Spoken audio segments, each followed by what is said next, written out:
Horizon Jazz UX, and this is Kerbal Scuffed Program 3, Kevin's Wrath. Oh yeah, Kevin fucked off in some kind of a spaceship, right? In the second one, alright. Yeah. So, Kerbal Scuffed program, or space program, what is a Kerbal space program? This game is from 2011.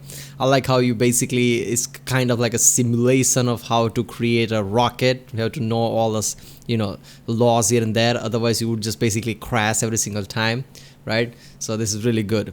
In the world of simulation like games, this is another addition. I've been finding out games like this a lot, right? There are lots of games that just emphasize on how to make something work, right? This is that. There's Satisfactory that I'm reacting to from Let's Game It Out or something. There's also Factorial. Many other games that just focus on making something, right? It's just great. So let's watch it. Sponsored by World of Warships.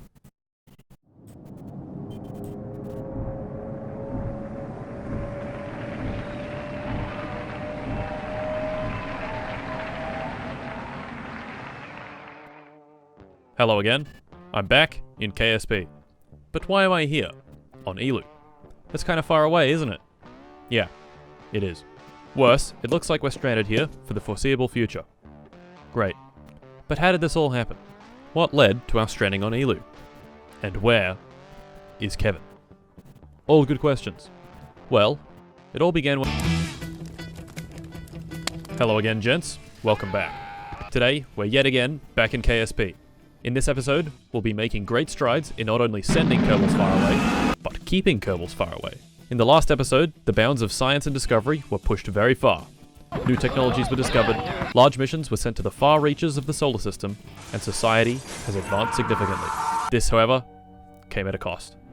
Many Kerbals were unfortunately turned into a grey puff of dust in the name of progress. Jeb, Bill, Bob, Val, and in spirit, Urk and Obson, because I'm absolutely not getting them back. Sorry, Urk. They've all given the greatest possible sacrifice for the sake of the program. But, we still have a long way to go. Remember, our goal is not to explore our planetary neighbours, but to explore our stellar neighbours. Specifically, Proxima Centauri b. In this episode, we'll be expanding our presence by building planetary bases all over the place. Not the dingy little ones we built last episode either. This time around, we're going for big lads. They won't just be bases, they'll be complexes, with their own power generation, crew quarters, mining operations, and even launch sites. Our first target is Minmus. So, let us begin. Gentlemen, this video is sponsored by Warships. Have you spent your whole life a stinky land-dwelling pleb? Are you itching for intense violence? Well, oh boy, guess what? I think it's time for you to hop on the computer, download World of Boat for free, and send some high explosives at the Japanese. Destroyers, battleships, cruisers, and aircraft carriers. A massive 400 warships, and 44 million players to send to the bottom of the ocean. But wait, there's more. The game is now partnering with Legendary Entertainment on a collaboration to bring Godzilla vs. Kong to World of Warships. What does that mean for you? Moke. Pick a side, shit lizard or giant gorilla, and unlock special rare camos, ship skins, and even Moke on the boat. Yeah! That's right, baby. He roars. Download using the first link in the description and use either Godzilla or Titan Kong for your promo code. Forget about Godzilla though, because Godzilla is a shit lizard. Enter code Titan Kong for 300 doubloons. 1 million credits, 5 days premium at the USS Charleston, 10 monkey-themed camos, or Godzilla camos if you're a shit lizard fan, USS Smith, or Taichibana if you're a shit lizard fan, and 3 Godzilla vs. Kong ship crates. Gentlemen, you must act fast. This is an extremely limited event, so get your giant boat gorilla before it's too late. Offer ends 31st of May. Back to the video.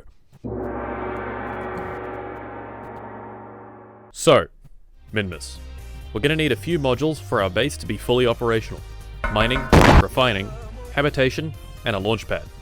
But let's back up for a minute. Why build a base on Minmus? Oh no, here it comes. Vsauce. Hello class, it's me, Frog Guy. In this lesson, we're going to learn about drag. Aerodynamic drag. Drag is a force that acts in the opposite direction that you're moving. If I move to the right, then I'll experience a force to the left. It slows stuff down. Know what we want for high-speed rocket flight. Or is it? Yeah, most of the time. But parachutes are very useful because they can create huge amounts of drag when you want them to, slowing a speedy craft down to not so speedy speeds. But, most of the time, drag is bad. So how do we get rid of it? Well, if we can find a way to lower these guys on the right, it'll result in this guy on the left also being lowered. Maths. Now let's say, hypothetically, I want to have no drag whatsoever. Since all the terms on the right are multiplied together, and we know that anything times 0 is 0, if any one of these numbers here is 0, then the whole thing is also 0. These guys on the right here can't really be 0. Area would mean our craft is a one-dimensional line, the drag coefficient can never really be 0, and if you made velocity 0... Exactly, how the fuck you gonna do space, how you gonna make spacecraft 0? It can't be a line. Well, yeah. Last we could change would be fluid density. Now this can actually be 0. Now I wonder, where is fluid density 0? Kevin. Someone. Please tell me. He's really? Missing Kevin. No one? Guys, come on, it's Minmus, you fucking idiots! I've had enough. God, why would you just pay attention to what I... Yeah, Minmus. There's no atmosphere, meaning drag is 0. Good spot for a base, don't you think? Yes. So we want to build a base. What do we launch first? Simple. 3 things. Yeah, obviously, other planet that has no atmosphere. That's where he was going. I'm like, what the fuck? Why is he going to do this? What is he talking about? 0? How are you going to make it 0? But yeah, they just go on a planet that is no atmosphere. Yeah, that makes sense. That is why everybody wants to make a base on moon, right? As a, basically, your traveling thing, right? If you want to go to, I guess, like he said, Proxima B in real life, you would basically launch from the moon rather than Earth, because Earth is way costly. At the same time, because otherwise we'd be here for far too long. The main habitation module, called Djibouti, the beam sections on the side, called Djibouti beam section, and the crane. Except the crane didn't work, so we went for this thing. The amazing, the incredible, Big Nuts. Big Nuts will attach the beam section to the habitation module. So, let's launch. 3, 2, 1, go!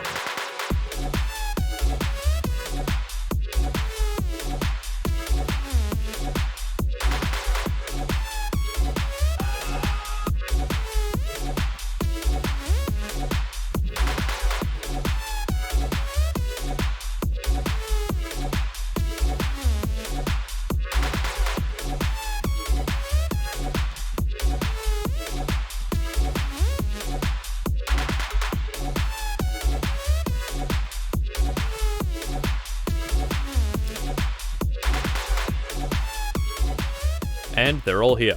After several minutes of futzing around with big... The landing was a bit hard, don't you think? Real life, if that shit happens, it would explode. nuts and a couple of Kraken encounters, the beam sections were fully assembled. So, what next? Well, we're close to completely out of funds which are needed for expanding the base. So what do? A. Collect some easy money by completing contracts. B. Sell off some science and reputation for a quick fund boost. Or C. Liquidate all capital assets and divert the funds into a multi-billion-dollar joint venture with Amin Hassan Nasser, president of Saudi Aramco Petrochemicals, to build the largest, most powerful, and most profitable chemical refinery ever built.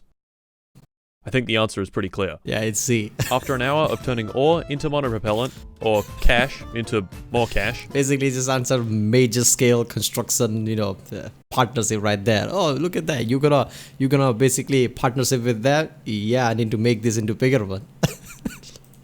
We have arrived at 5 million funds. More than enough to make the rest of the modules for the base. However, we have a problem. It turns out where we put the base is quite important. There are two main resources we need for it to function. Ore, which is used to make fuel, and metal ore, which is used to make metal, which is used to make rocket parts, which is used to make rockets. Our current spot has ore, but no metal ore. So I did some prospecting, found a good spot, built a sky crane, flew it to Minmus, picked up Djibouti, and flew it about 20 kilometers east. Our new spot is rich in both ore and metal, but it's not flat and tends to cause, problems. To complete the base, we need a drill rover, a refining rover, lots of these attacher things that are unnecessary if you aren't stupid, and finally, the launch pad.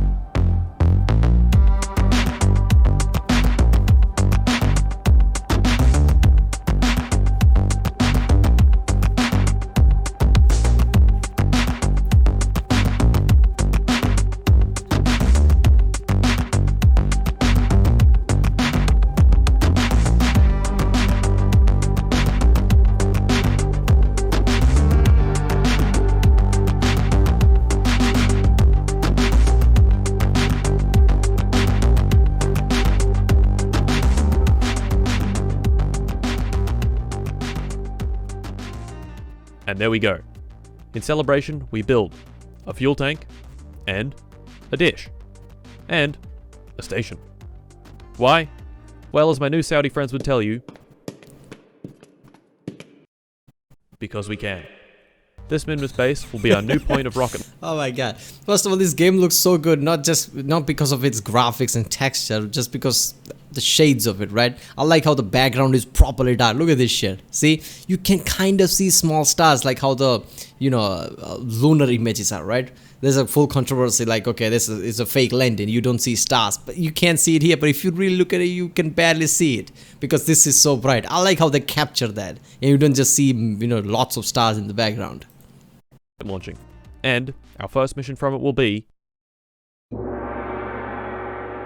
Gilly. If you think Minmus's 0.05G is far too much gravity, try Gilly with its 0.005G. That's 10 times lower. Not only is the gravity incredibly low on Gilly, but it's quite far away, so being able to build things there is a big, fat dub. This time, I'm going to send a single rover that can do all of the functions of the Minmus base, but badly. This rover will be the start point for yet another base. Its name? Yep, that's about right.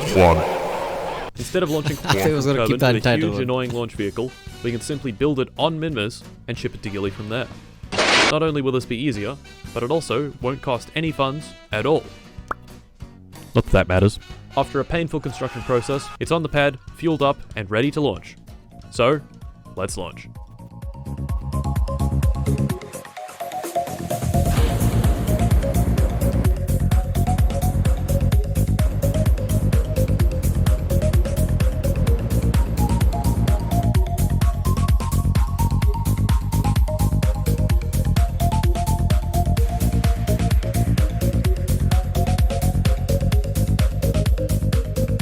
There we go, boys.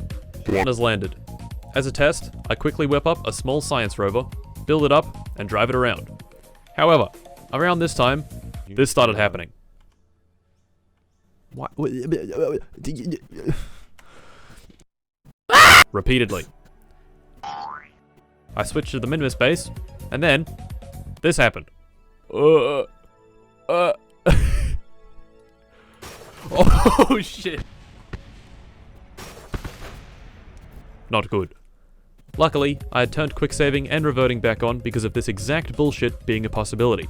So the bases weren't gone. Okay, so it didn't have quick save on, I guess it's a challenge thing, but then oh, look at that, there are bugs in this. This is so fucking good, right? In this game you have to be precise at a certain moment. It takes time to do something, preparation, and in the end some bug basically blows your fucking thing up. Reverting back on because of this exact bullshit being a possibility. So the bases weren't gone, but they were kinda useless in this state. Dang. So for the next base, I decided I would... For this base, I've made the executive decision to launch it from Kerbal. I had a plan for this particular vessel, and it was big. Luckily, our boys at Saudi Aramco had been pumping and dumping non-stop for the past several months, netting us a very, very large amount of funds to work with. 26 million to be exact. Excellent. This would be necessary, as this next base would be quite large. So large, in fact, that 26 million wouldn't actually be enough money. Now, we could have continued to convert Kerbin's crust into monopropellant until we reached the planet's core, but that would be boring, and I know we can do better. What we needed to do was find a different resource to sell. You see, our great, strong partnership took boring old ore and converted it into boring old monopropellant. This would be the most efficient conversion without mods, but we have mods, so let's use them. Behold, the different resources of KSP Interstellar. There are a lot of these, and some of them are worth quite a bit of cash, but one stands above the rest. Antimatter. 1 kilogram of this stuff is worth a ridiculous 108 million funds. Yeah. However, we can do even better. This is the Diamagnetic antimatter container, which doesn't just store antiprotons, but full antihydrogen, which you can store with much higher density. In fact, right here, you're looking at 1,000 kilos, or 1 ton, of antihydrogen, which is worth 108 billion funds. Now that is a lot of dollar. So, let's partake in the ultimate drug run and go fill it up. But first, what is antimatter? Hello again, class. Welcome back. Particle physics. Sounds complicated, but it's really not that bad. Firstly, We begin with water. If you were to zoom in really close to water, you wouldn't see anything. But if you could see something, you'd see water molecules. Lots of water molecules. Let's pick one of these molecules and look at it even closer. At this scale, you can see that water is made of 2 hydrogen atoms and 1 oxygen atom. H2O. Let's ignore the oxygen for the time being and zoom into one of the hydrogen atoms. At this scale, we see that the hydrogen atom itself is made of 1 proton and 1 electron. Protons have mass and a positive charge, and electrons have almost no mass and a negative charge. Protons and electrons, and also neutrons which have no charge, make up matter. If we have a close look at oxygen, we see that it itself is made of 8 protons, 8 neutrons, and 8 electrons. So where does antimatter come in?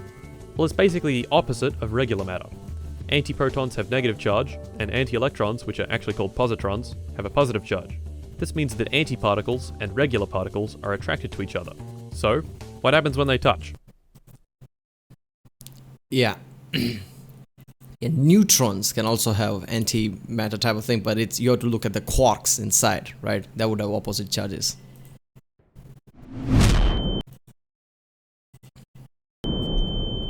Annihilation. All their mass gets converted to energy by Einstein's famous equation E equals mc squared. E being energy, m being mass, and c being the speed of light, which is squared. C squared happens to be this number, 9 with 16 zeros on the end.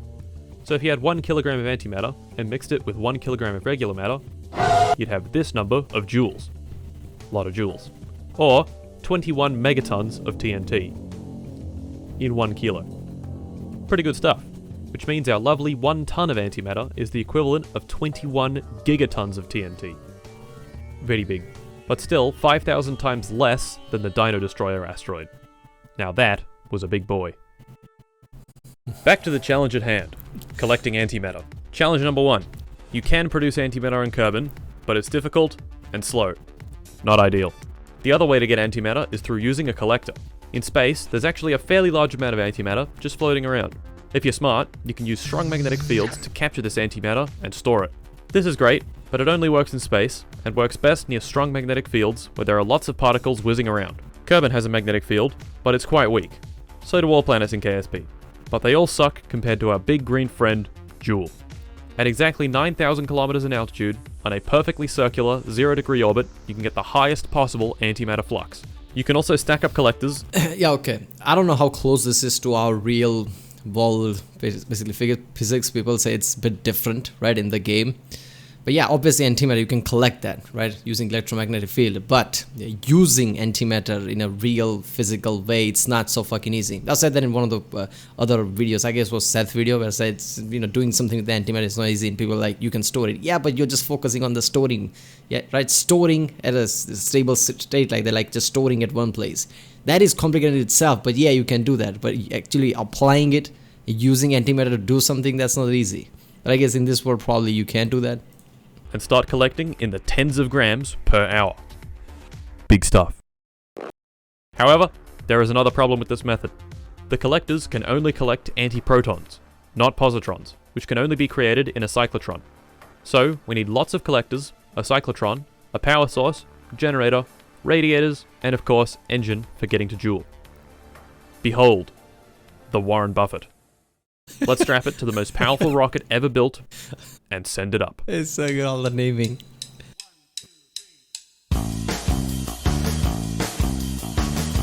Okay, you know what? I'm gonna pause it here, right? I can't do the full video right now. I'll do it tomorrow, I guess. How to go. Yeah, this is why I was delaying a lot, but then I realized, holy shit, I'm not gonna have time to do a whole one anyway. So let's do it in parts. But yeah, Kerbal Scuffed. I don't know why he stopped making this after 3. And probably takes way too much effort to make this or whatever. But I hope he continues again with the 4 or something, right? He needs to make more videos like this, where a game is about making shit like this, simulation type of game, where he can just do ridiculous thing with it, because he's really good at that. This Kerbal Scuffed program is one of the best thing I've seen yet from Martin, which is really good. Alright, people, that was Kerbal Scuffed program part 3. Of part 1, I guess. Kevin's wrath. I think Kevin is still gonna come in the last part, I guess. I don't know. Alright, people, if you like my reaction, don't forget to like, subscribe, check out the reaction. There's a link in the description. Check the cards, check the link cards, and yeah, I'll see you next time.